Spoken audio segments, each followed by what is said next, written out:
सुप्रभात बच्चों, आज हम कक्षा सप्तमी की पाठ्य पुस्तक संस्कृत दीपिका के द्वादश पाठ स्वास्थ्य चर्चा विधिलिंग लकार का अध्ययन करेंगे। विधिलिंग लकार का प्रयोग कब करते हैं? जब चाहिए के अर्थ में हिंदी बनती है, जैसे हमें जाना चाहिए, तुम्हें पढ़ना चाहिए, इस प्रकार की जब हिंदी होती है तो विधिलिंग लकार का प्रयोग धातु रूप में किया जाता है। तो इस पाठ में विधिलिंग लकार के ही सभी धातु रूप प्रयोग किए गए हैं।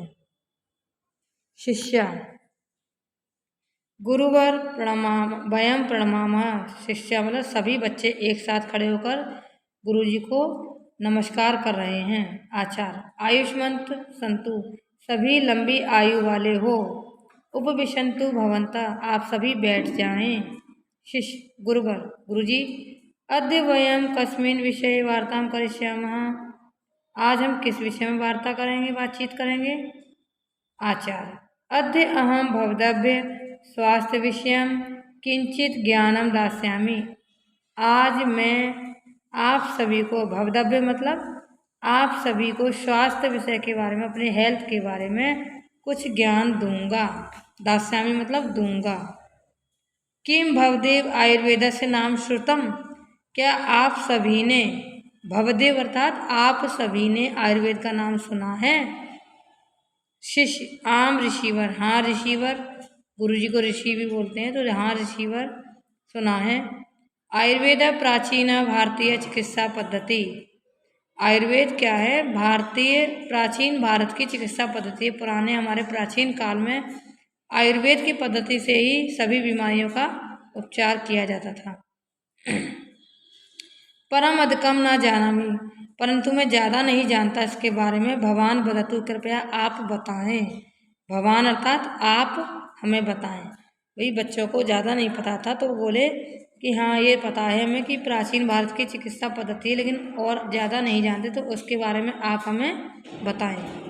आचार्य आयुर्वेद से जनक महर्षि चरक आसीत, आयुर्वेद के जनक महर्षि चरक थे।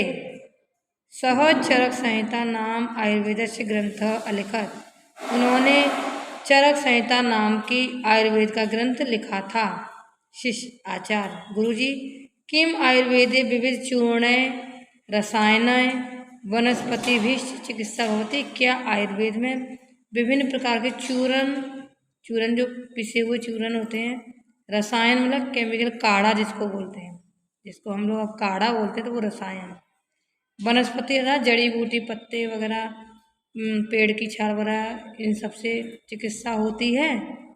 आचार्य तत्र न केवलम प्राकृतिक पदार्थ चिकित्सा भवती, तो आचार्य गुरुजी बता रहे हैं कि आयुर्वेद में न केवल प्राकृतिक पदार्थ क्या होते हैं, ये पेड़ पौधे जड़ी बूटियाँ, इनसे ही चिकित्सा नहीं होती, अपितु बल्कि स्वास्थ्य रक्षण से उपाय नाम वर्णनमपि वर्तते। आयुर्वेद की जो पुस्तक है उसमें स्वास्थ्य रक्षा के सभी उपायों का वर्णन भी किया गया है कि हम स्वस्थ कैसे रह सकते हैं, ये भी इस किताब में, पुस्तक में महर्षि चरक ने लिखा है। शिष्य आचार्य किम योगासनानि अपि आयुर्वेद से अंगभूतानि सन्ति, गुरुजी क्या योगासन भी आयुर्वेद के अंगभूतानि सन्ति मतलब आयुर्वेद का एक अंग है?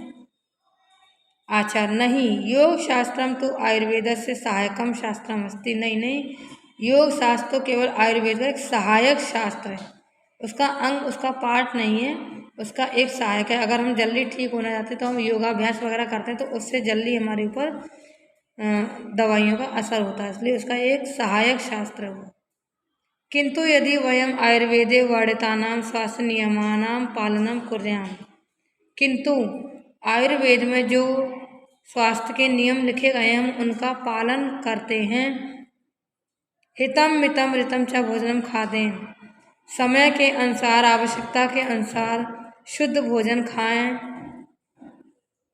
नित्यम व्यायाम दिकम आचरेम, रोज व्यायाम करना चाहिए। तरही सदैव स्वस्था भवेम, और तभी हम हमेशा स्वस्थ रह सकते हैं, हम कभी बीमार नहीं होंगे। अस्वस्था न भवेम, हम कभी भी बीमार नहीं पड़ेंगे। अर्थात आयुर्वेद में जो नियम लिखे हैं स्वस्थ रहने के, उनका पालन करें। समय पर भोजन करना चाहिए। देखो खादेम भवेम, आचरेम, इन सभी में विधिलिंग लकार का प्रयोग हुआ है। तो हमें समय पर आवश्यकता अनुसार, ऋतु मौसम के अनुसार और समय के अनुसार भोजन खाना चाहिए जितनी जरूरत हो।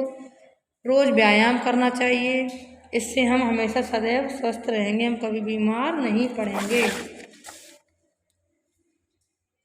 शिष्य आचार्य ते के नियम, तो बच्चे कह रहे हैं गुरुजी वो सभी नियम क्या हैं।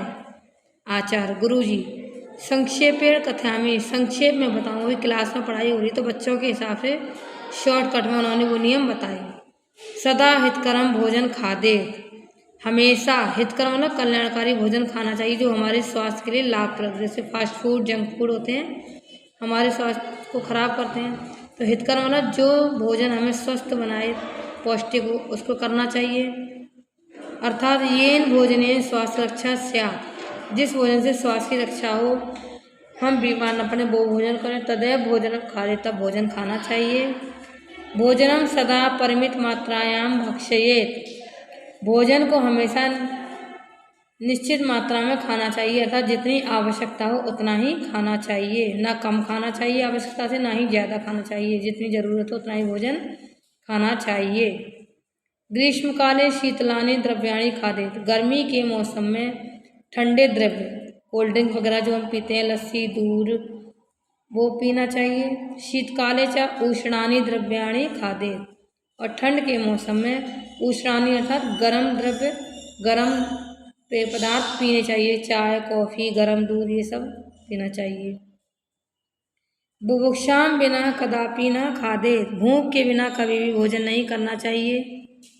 सर्वदा बुभुक्षायाम एव खादेत, हमेशा भूख जब लगे तभी खाना चाहिए। सदा प्रातः काले व्यायाम कुर्यात्, हमेशा प्रातः काल में रोज उठ करके व्यायाम एक्सरसाइज करनी चाहिए। शरीर सौष्ठवा विभिन्नानि योगासनानि आचरेत्, शरीर को सौष्ठवता फिटनेस बनाने के लिए भिन्न भिन्न प्रकार के योगासन करने चाहिए। उक्तम चा, सही ही कहा गया है। क्या कहा गया है हमारे शास्त्रों में? प्रातः काले व्यायामम नित्यम योगासनानि च, प्रातः काल उठकर व्यायाम करें, योगासन करें। बुभुक्षायाम भोजनम च, भूख के समय पर ही, जब भूख लगे तभी भोजन करें।